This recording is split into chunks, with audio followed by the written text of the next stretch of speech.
Muchas gracias por estar cada domingo ahí, hermanos. Gracias por acompañarnos entre todos. Parece que esto es lo más cerca que nosotros podemos ubicar el congregarnos, ¿no? Está todo medio deformado hoy, pero creo que poder estar al mismo tiempo todos de alguna forma, de alguna manera conectados, me parece que también de esta forma estamos respetando un poco lo que significa, el significado de lo que es congregarse, de estar juntos, con una misma intención, con un mismo propósito, haciendo lo mismo, buscando al Señor, dando un espacio a las cosas de Dios, me parece que son muy importantes. Quisiera seguir un poquito con lo que habíamos visto el domingo pasado. Estábamos ahí habíamos comenzado una serie de estudios que tienen que ver con un tiempo de transición, me parece a mí. Estamos saliendo de una situación, de un contexto, de una manera de percibir las cosas. Creo que estamos entrando a otro. Y bueno, me pareció interesante poder, en medio de todo esto y de todos estos cambios y de todas estas situaciones que todavía encierran en sí mismo una cantidad de incertidumbres, bueno, buscar algunas cuestiones que le den firmeza, que le den sostén a nuestra vida espiritual. Así que estamos ahí viendo la carta a los Gálatas, y habíamos empezado con la introducción el domingo pasado, diciendo básicamente que los Gálatas son una carta bastante polémica, también había mencionado ahí la palabra explosiva. Pablo intenta de alguna forma poner orden en ciertas cuestiones, y él avanza sobre algunos conceptos y algunas cuestiones que tenían que ver con esto. Y en primer lugar, lo que Pablo hace es enfrentarnos con el tema de lo que creemos, la importancia de lo que creemos. Esto fue lo que habíamos hablado el domingo pasado. Bueno, la foto que pasé recién también tenía que ver un poco con la introducción que había dado. Y Pablo lo que hace de alguna forma es mostrarnos ya al inicio de la carta, ya en el encabezado nomás, él hace un paneo ahí de lo que finalmente después va a ir desarrollando en el resto de la carta, pero ya ahí como un poco violento ya nos introduce a la cuestión, y ahí habla en primer lugar de la importancia de lo que nosotros creemos. El tema no es solamente lo que creemos, sino de alguna forma cómo recibimos eso que creemos. ¿Por qué? Habíamos dicho el domingo pasado que lo que nosotros creemos tiene una influencia radical sobre la vida que vamos a tener. Tiene una influencia sobre nuestras decisiones, sobre nuestras emociones, sobre nuestra manera de pensar. Lo que nosotros creemos es absolutamente fundamental para, de alguna manera, darnos cuenta del tipo de vida que vamos a creer. Hay inclusive una rama de la psicología que se especializa específicamente en esto. Es lo que se llama psicología cognitiva. Se especializa y busca en el paciente sus creencias, y busca de alguna forma trabajar desde las creencias. ¿Por qué? Porque las creencias nos definen. Entonces Pablo, en primer lugar, arranca ahí hablando acerca de esto, por la importancia, habla acerca ahí de la doctrina, habla acerca ahí de lo que nosotros creemos. Está tratando de alguna forma de establecer o de asentar aquellas cosas que tienen que ver con lo que escuchamos y finalmente con aquello que creemos. Así que vamos a leer otra vez el principio de esta carta. Dice: yo, Pablo, el capítulo 1, del versículo 1 al 5, Dice, yo Pablo, apóstol, y no de los hombres ni por medio de los hombres, sino por Jesucristo y por el Dios el Padre que lo resucitó de los muertos, y todos los hermanos que están conmigo, deseamos a las iglesias de Galacia que tengan gracia y paz de Dios, el Padre, y de nuestro Señor Jesucristo, el cual se dio a sí mismo por nuestros pecados, para librarnos del presente siglo malo, conforme a la voluntad de nuestro Dios y Padre, a quien sea dada la gloria por los siglos de los siglos. Amén. Señor, te damos gracias por tu palabra y te damos gracias, Señor, por cada una de las cosas que aquí aparecen, que están destinadas a fortalecernos, a establecernos, Señor, y a darnos el respaldo que necesitamos. Te pedimos, Señor, que tu Espíritu Santo acompañe tus palabras para que nosotros podamos entenderlas de la manera correcta, interpretarlas de la manera correcta, percibirlas, Señor, de la manera correcta y finalmente aplicarla a nuestra vida de la forma correcta. Padre, danos esa sabiduría, esa claridad, pero ayúdanos en nuestra voluntad de aplicar, Señor, cada cosa que aprendemos. En el nombre de Jesús. Amén. Ahí en la introducción decíamos que Pablo habla acerca de lo que creemos, porque a diferencia de otras cartas donde Pablo se manda, digamos, se manda a hablar acerca de un problema específico que surge, acá lo que ocurre en Gálatas es que Pablo se dirige a varias iglesias que están al norte de Grecia. Y por eso decimos que tiene que ver un poco con tratar no un problema puntual de una iglesia puntual, sino alguna cuestión más general en lo que ellos creen, en la doctrina que están manejando. El propósito de la carta es corregir la creencia, corregir aquello que se está creyendo y que se está enseñando. Entonces, arranca así la cosa ya desde el comienzo. Lo segundo que vemos acá, a lo cual ya nos introducimos hoy, tiene que ver con aquello que hace a la autoridad de Pablo. La autoridad de lo que se está diciendo acá, para Pablo es absolutamente fundamental. Al principio de la carta, Pablo ya dice que él es apóstol, que es enviado, pero ni de los hombres, ni por medio de los hombres, sino solamente por Jesucristo. Él está diciendo que él es un apóstol, y ustedes saben que la palabra apóstol significa enviado, pero él dice que no es por hombres, no por medio de ningún hombre, ni de hombre ni por medio de hombre. Dice que la iniciativa no pasa por ahí.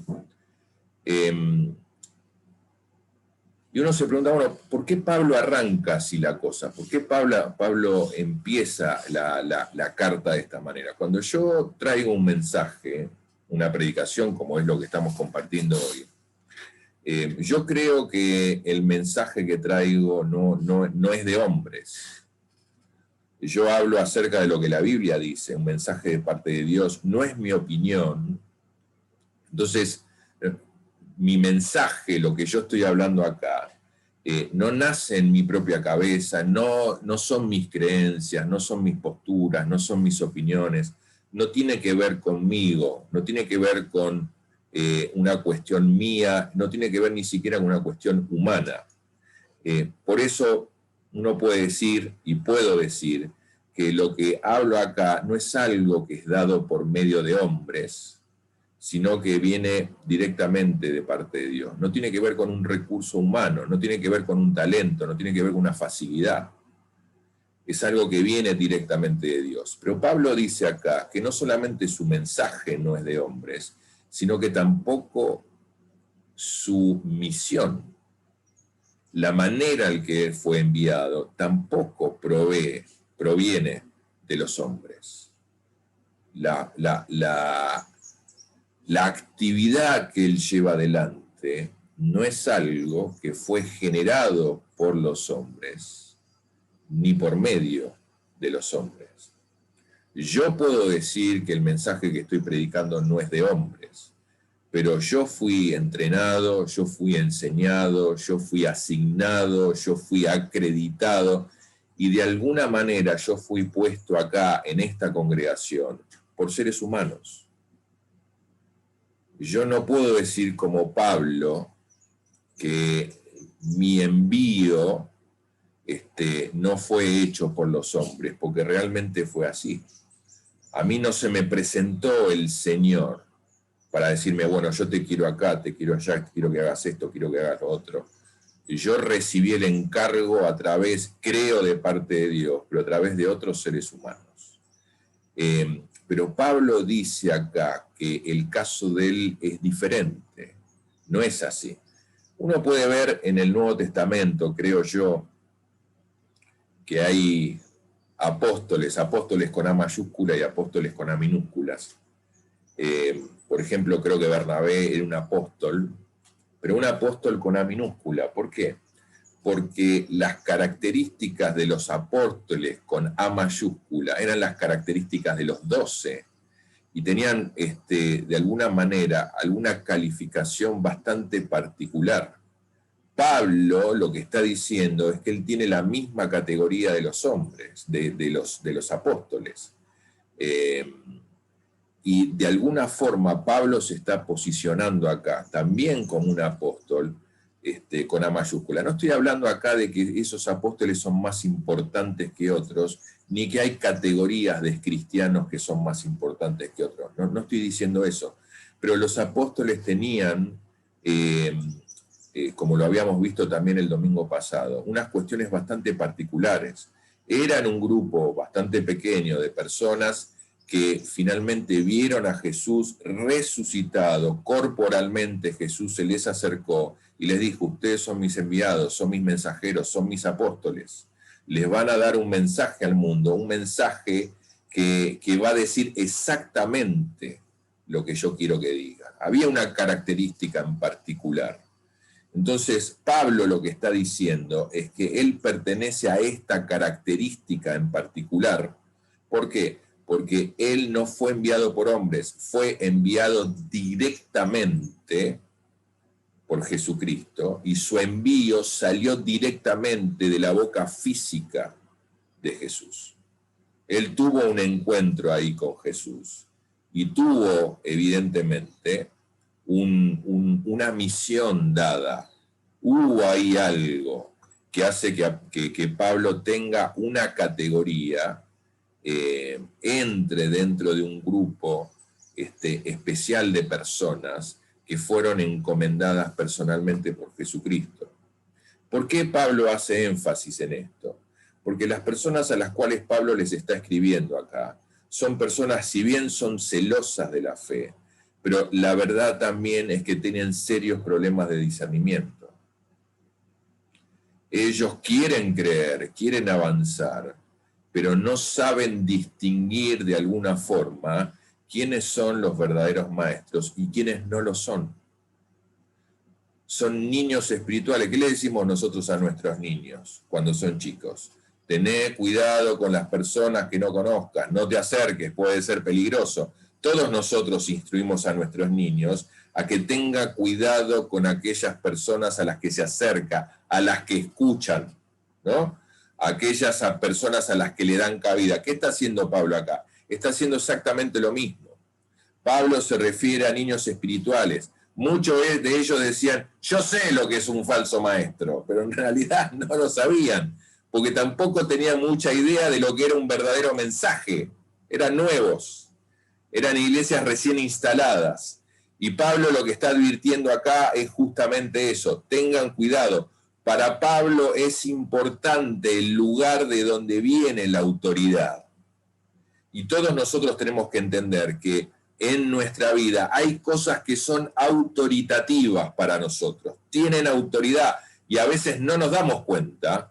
Por eso para Pablo es importante determinar de dónde viene la autoridad, porque la autoridad es lo que determina también, bueno, cuál va a ser la dirección que yo le voy a dar a nuestra vida. Nosotros tenemos distintos afluentes, digamos, de autoridad. Hay varios lugares desde donde nosotros consideramos que viene la autoridad. A veces la autoridad para nosotros es nuestra tradición, son nuestras tradiciones. Lo que dice nuestra tribu, lo que dice nuestra familia. A veces lo que dice nuestra iglesia. A veces lo que dice nuestra iglesia. Hay tradiciones que son importantes para nosotros y el valor de las tradiciones es que transmiten valores, son valores que nosotros compartimos con otras generaciones, son historias, son objetivos, son ideas, son apreciaciones, son percepciones que nosotros estamos compartiendo con gente que vino antes que nosotros, pero que nos hace heredar de alguna forma esa manera de pensar. Nos motiva a la sociedad a crear y compartir, ¿qué cosa?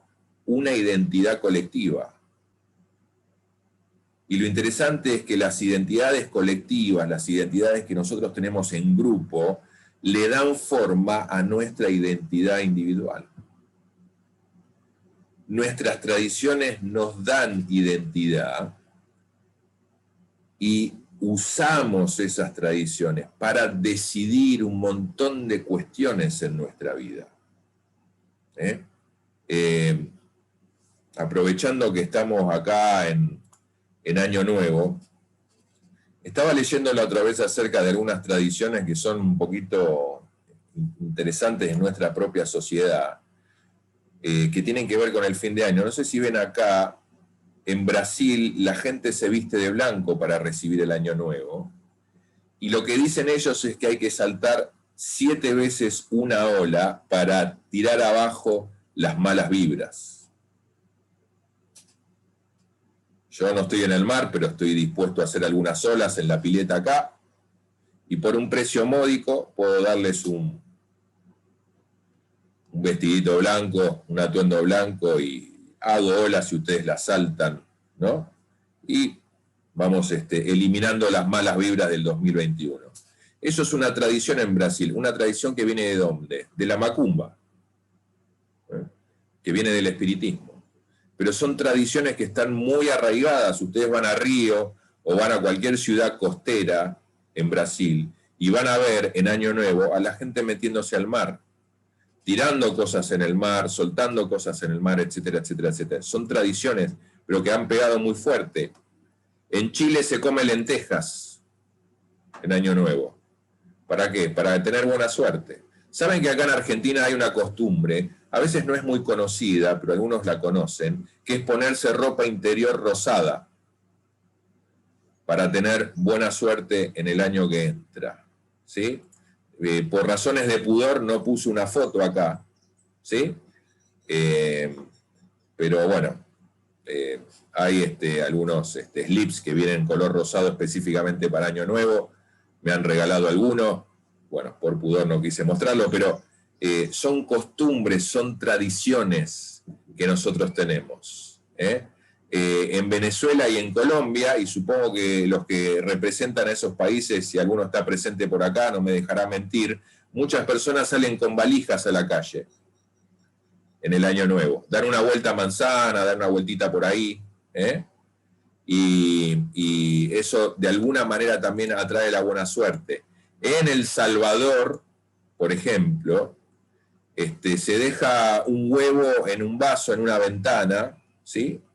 Y de acuerdo a la figura, como sea la figura al año siguiente, eso va a determinar también el futuro del año que entra. Nosotros tenemos un montón de tradiciones. Ahora, es interesante, ¿por qué muestro esto? Porque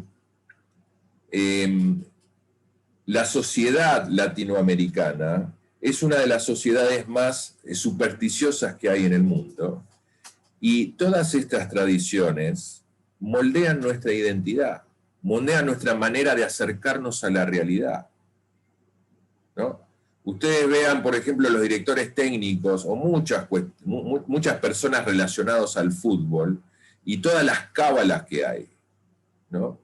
Y cómo de la cábala se pasa rápidamente al brujo, al vidente, ¿no? Al encantador, ¿no? Que va de alguna manera a bendecir la performance del equipo o al equipo o lo que sea. ¿Por qué? Porque nuestra identidad supersticiosa de alguna manera nos empuja hacia una realidad. Y la verdad es que muchas veces nuestras tradiciones en nuestra vida tienen un enorme lugar y un enorme peso. Y por ser tradiciones, a veces o no le damos mucha bolilla o no somos muy conscientes de cómo trabajan en nosotros, ni en las cosas a las cuales nos empujan. También tenemos como otro proveedor de autoridad nuestra propia cultura, ¿no? Nuestra propia cultura. En este momento la cultura nos está diciendo, como uno de sus mayores eslogans, mirá para adentro, mirá tu corazón, mirá tus sentimientos. Y no podemos negar que eso ha influido enormemente en la dirección que le damos a nuestra vida, en las decisiones que tomamos y también cómo practicamos nuestra fe.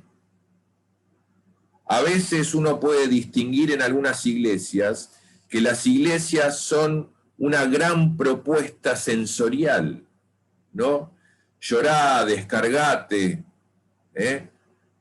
saltá, reíte, ¿no? Hacé tu descargo y después volvé a casa tranquilo.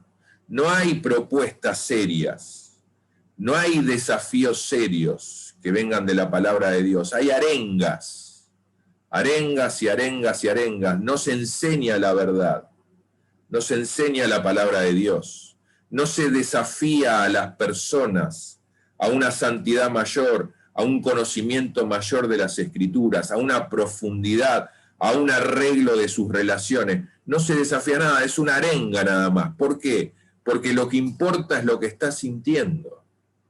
Lo que importa es cómo te sentís. Y el Señor te va a hacer sentir bien.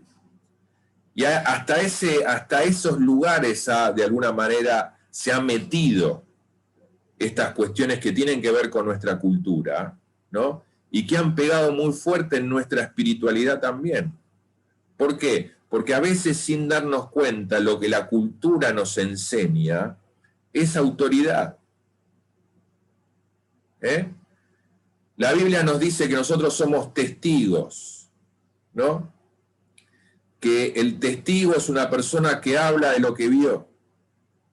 Pero también somos personas que de alguna manera le contamos a la gente aquello que Cristo hizo por nosotros.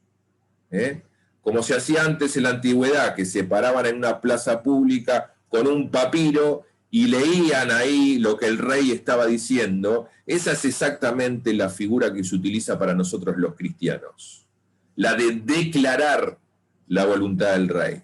Pero nuestra cultura hoy, una cultura completamente consumista, lo que está haciendo no es que declaremos el Evangelio, sino que ofertemos el Evangelio, ¿no? Nosotros no estamos ahí para declarar, sino que estamos para ofertar, ¿no? ¿Quién recibe más y a quién Dios le da más? ¿No? Y bajamos, de alguna manera, las condiciones del Evangelio, por solamente los beneficios del Evangelio, que no es el Evangelio completo, ¿no? Entonces, consideramos también nuestra cultura como autoritativa, a veces sin darnos cuenta, y eso se va metiendo en nuestra fe, en nuestra manera de pensar, en nuestra manera de creer. Todo se va metiendo. ¿Por qué? Porque hay una sociedad que está trabajando en nosotros desde muy chicos, desde muy pequeños. Disney trabaja con nosotros desde muy niños. Este es un libro que está en un sitio online que va acompañado, dice, La Cenicienta, sigue el camino de tu corazón,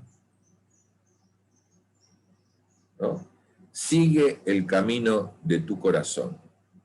Es lo que Disney nos ha enseñado desde que somos chicos.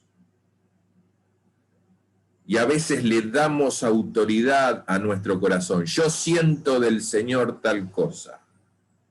¿Qué significa eso? A veces Dios puede hablarnos, y yo creo absolutamente en la palabra profética y en la palabra hablada por el Señor a nosotros de manera particular y personal, pero muchas veces confundimos la voz del Espíritu Santo con nuestra propia voz, con nuestros propios sentimientos. ¿Por qué?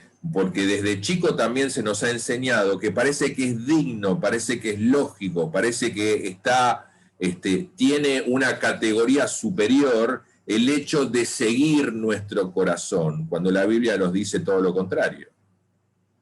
No importa lo que nosotros sintamos, lo que importa es si eso que estamos sintiendo nosotros, de alguna forma, confirma lo que la palabra de Dios dice, que no depende de lo que sintamos. Hay ciertas cosas que son autoridad para nosotros que se van metiéndonos, ¿sí? Que se van filtrándose. Sigamos el camino de nuestro corazón. ¿Se acuerdan Pepito Grillo? Otro personaje de Disney también. Él decía, deja siempre que tu conciencia sea tu guía. Pepito Grillo, palabra mayor para nosotros, autoritativa, ¿no? Que nuestra conciencia sea nuestra guía, consejo que todos los asesinos seriales del mundo han seguido al pie de la letra, ¿no? Pero eso es lo que se nos está metiendo, ¿no? No importa necesariamente lo que diga la palabra de Dios, importa lo que nosotros estamos sintiendo. ¿Cómo te sentís? Y al Señor mucho no le importó, la verdad, a lo largo de la historia, cómo sus hijos se han sentido, la verdad, ¿no? Hay ciertas cosas que son verdad, hay ciertas cosas que no, hay ciertas cosas que a Dios le agrada, hay ciertas cosas que no, y lo que nosotros podamos sentir es anecdótico. Por supuesto que Dios se preocupa por todas las áreas de nuestra vida, pero no en el sentido de darle una categoría autoritativa. Bueno, mirá, si vos te sentís mal, entonces no lo hagas. Yo quiero respetar cómo vos te estás sintiendo. Yo creo que es mejor amar a los enemigos, pero fíjate, si a vos te cae mal, viste, si vos no te llevás muy bien con esta idea, bueno, lo seguimos charlando. No pasa eso en la Biblia. Yo creo que vos tenés que arreglar las relaciones que tenés, pero fíjate si el otro lo merece, cómo te hace sentir, por ahí te sentís abrumado, viste, fíjate. Hay ciertas cosas que para el Señor son importantes, independientemente de cómo nos sintamos. Pero le damos una categoría de autoridad. Y para Pablo, la autoridad y de dónde viene la autoridad es importante. Por eso Pablo arranca diciendo, yo soy apóstol. ¿Por qué? Porque nosotros no decidimos los pasos de nuestra vida según nuestras tradiciones. Las decidimos de acuerdo a las palabras de Pablo y de otros a los cuales el Señor le dio una autoridad específica y especial. Nosotros no decidimos nuestra vida por lo que sentimos, por cómo va nuestro corazón, nuestra conciencia, a ver qué tan bien o tan mal estamos. No decidimos nosotros nuestra vida desde ese lugar. Las decidimos desde las palabras de Pablo y de otros a los cuales el Señor les dio una autoridad específica. Y Pablo acá usa este tiempo, usa este espacio, usa estas palabras. ¿Para qué? Para que no nuestra conciencia sea nuestra guía, ni nuestra tradición, ni nuestra cultura, sino sus palabras, sabiendo que Él fue no solamente encomendado con un mensaje de parte de Dios, sino que su envío fue directamente de la boca de Cristo. Pablo hace defensa de su autoridad porque nosotros tenemos que dejar que lo que él dice sea nuestra guía. Y por eso es importante. Hermanos, ni siquiera lo que diga tu iglesia tiene autoridad si no va de acuerdo a lo que, entre otros, Pablo está diciendo. ¿Se entiende? No importa lo que diga tu iglesia, si no está de acuerdo con Pablo, con Juan, con Mateo, con Isaías, con Jeremías y con tantos otros, no sirve.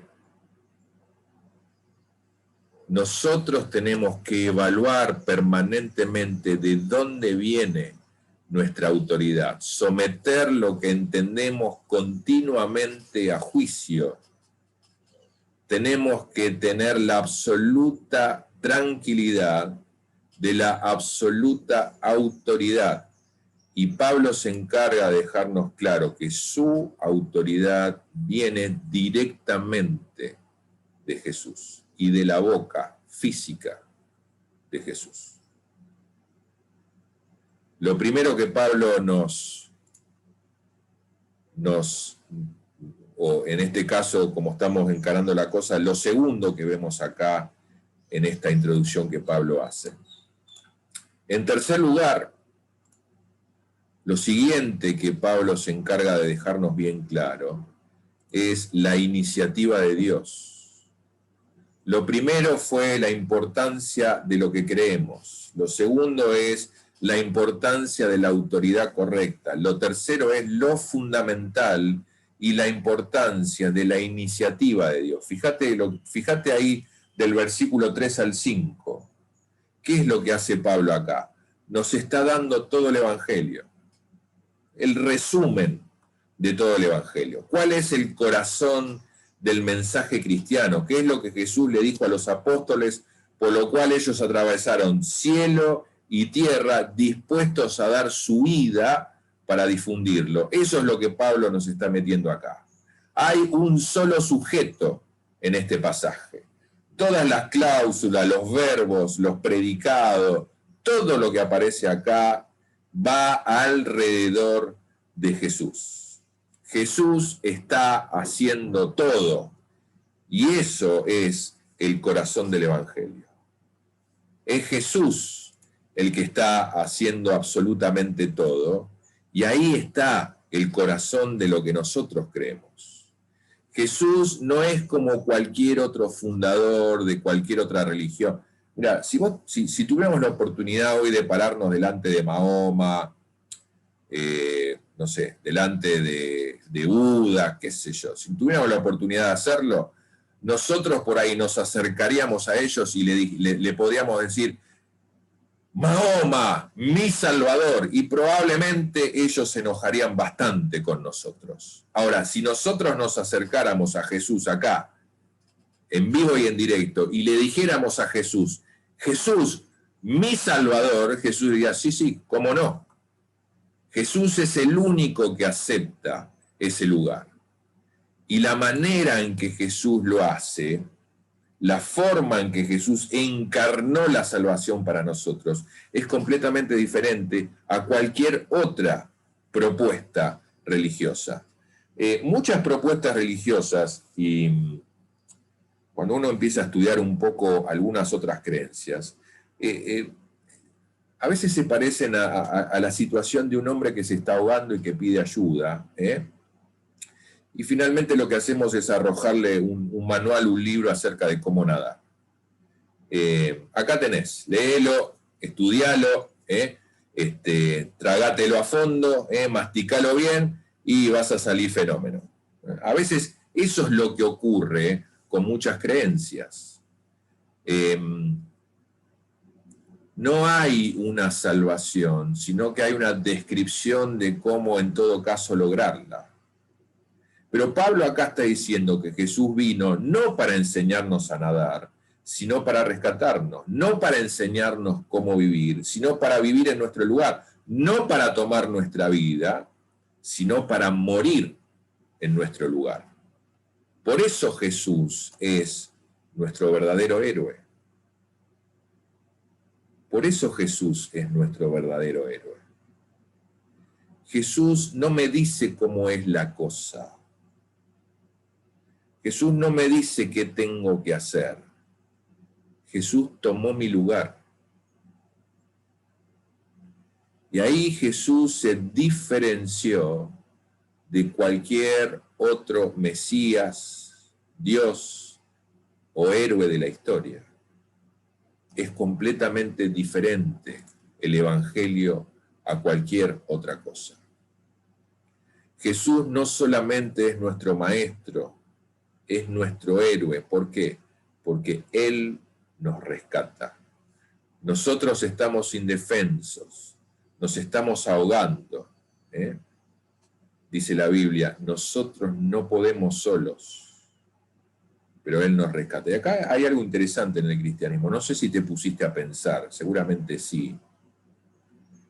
Pero la Biblia hace una descripción o una evaluación un poco, bastante, diría yo, pesimista de nuestras condiciones. No sé si te diste cuenta, ¿no? Porque en otras religiones lo que te dicen es, bueno, esta es la manera de salvarte, andá y hacelo, vos podés. Pero la Biblia no nos dice eso. La Biblia dice, mirá, acá la cosa es así, esta es la manera de salvarte, vos no podés. No podés hacerlo vos.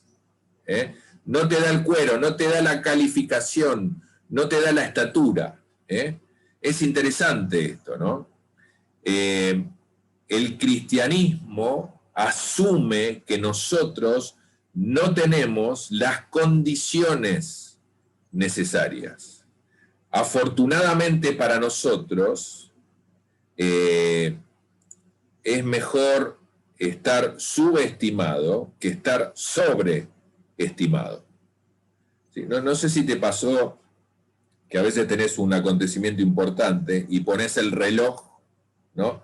Pones la alarma para no dormirte. Es un acontecimiento crucial y vos no te querés dormir, entonces pones el despertador 3 horas antes, ¿no?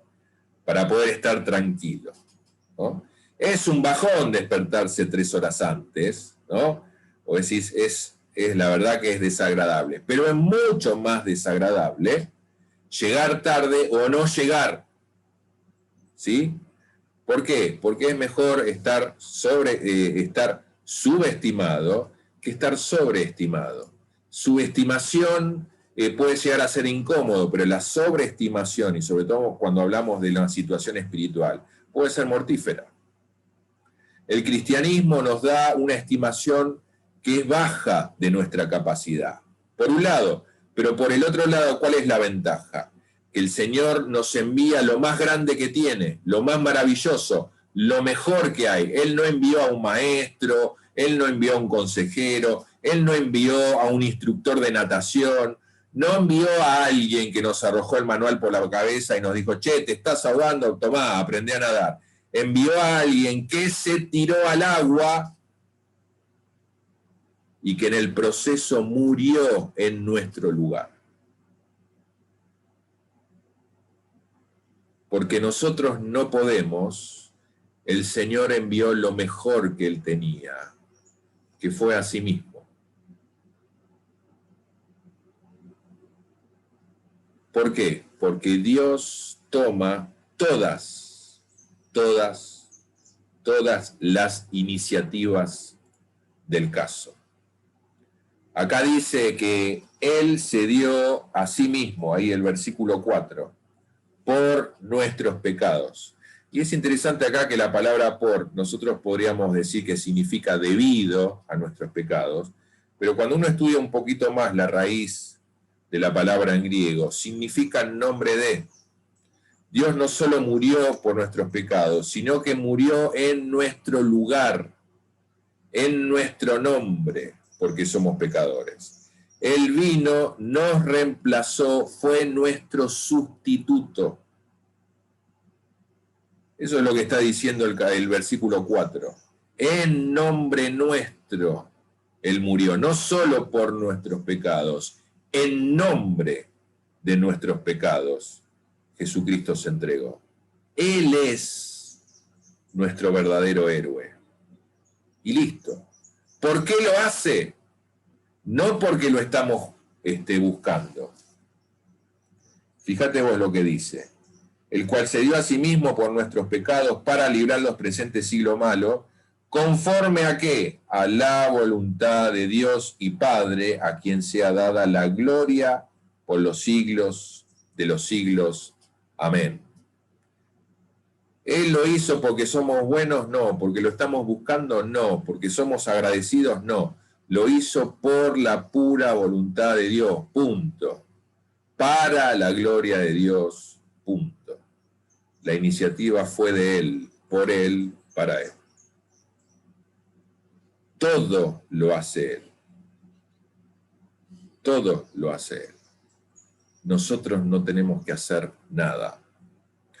La única forma de ser cristianos, hermanos, no es mejorando nuestras calificaciones, sino asumiendo que no somos capaces de tener ninguna. ¿Se entiende?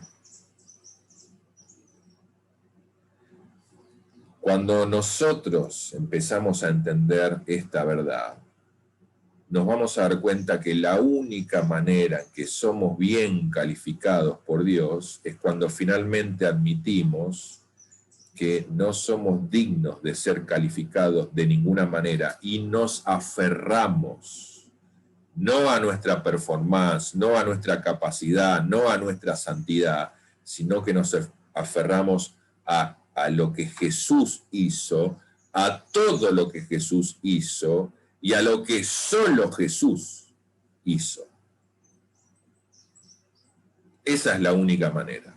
Y ahí es donde nosotros nos damos cuenta de que finalmente Él es nuestro verdadero héroe.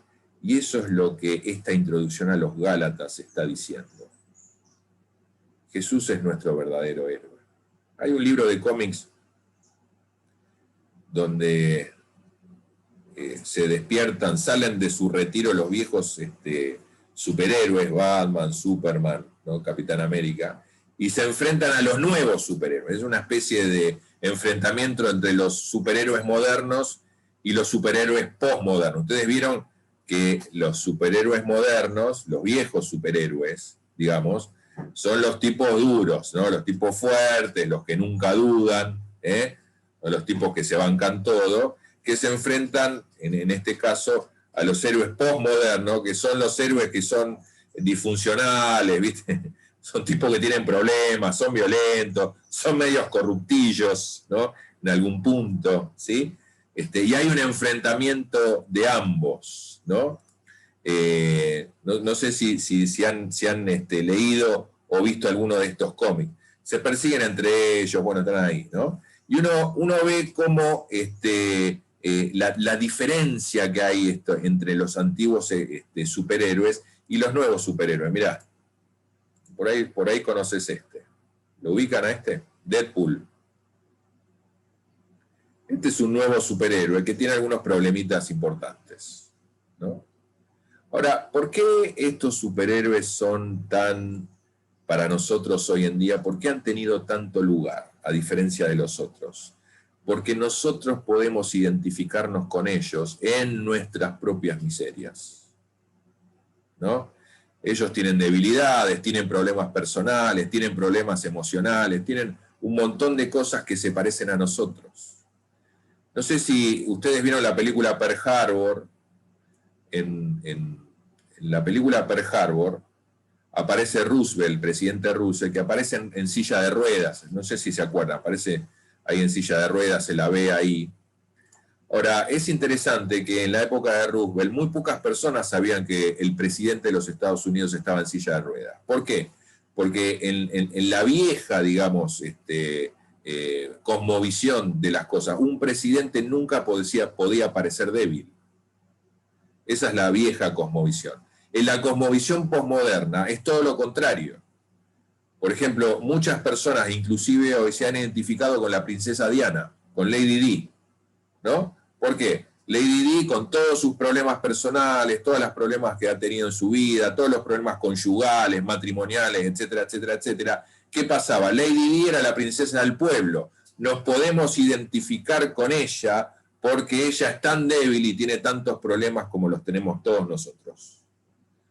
Esas son las diferencias muchas veces que hay entre las dos cosmovisiones, una cosmovisión anterior y una cosmovisión más reciente en cuanto a nuestros héroes. Ahora, lo que nosotros tenemos en Jesús es completamente aparte, es completamente diferente.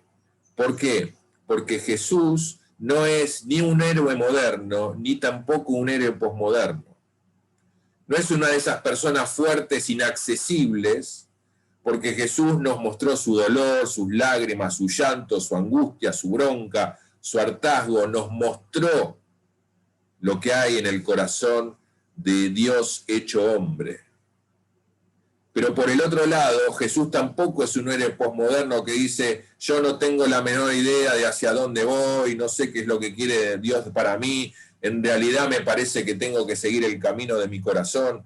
Tampoco es eso, es alguien que se aferró a Dios cuando estaba luchando y a través de su debilidad, porque él sí se hizo débil, él triunfó.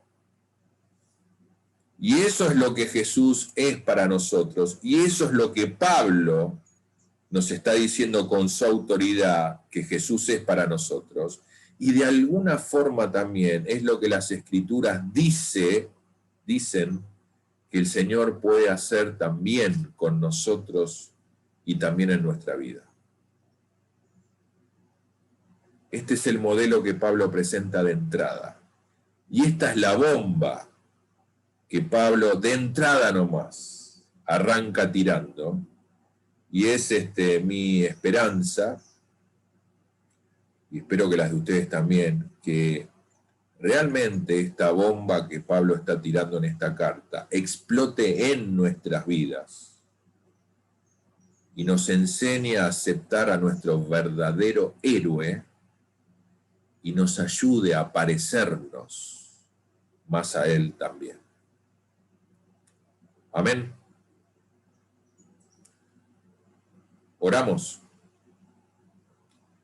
Padre Santo, te damos gracias, Señor, por las personas que vos levantaste como Pablo, que nos enseñan quién sos, Señor, que nos enseñan cómo pensás, que nos enseñan, Señor, cuál es tu manera de ver las cosas, cuál es tu manera de hacerlas, cuál es tu cosmovisión y tu percepción acerca de la realidad.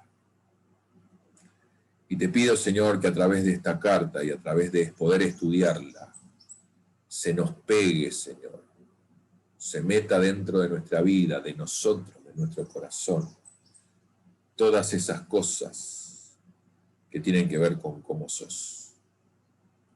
Te amamos y te bendecimos, Padre, en el nombre de Jesús. Amén. Muchas gracias, hermanos.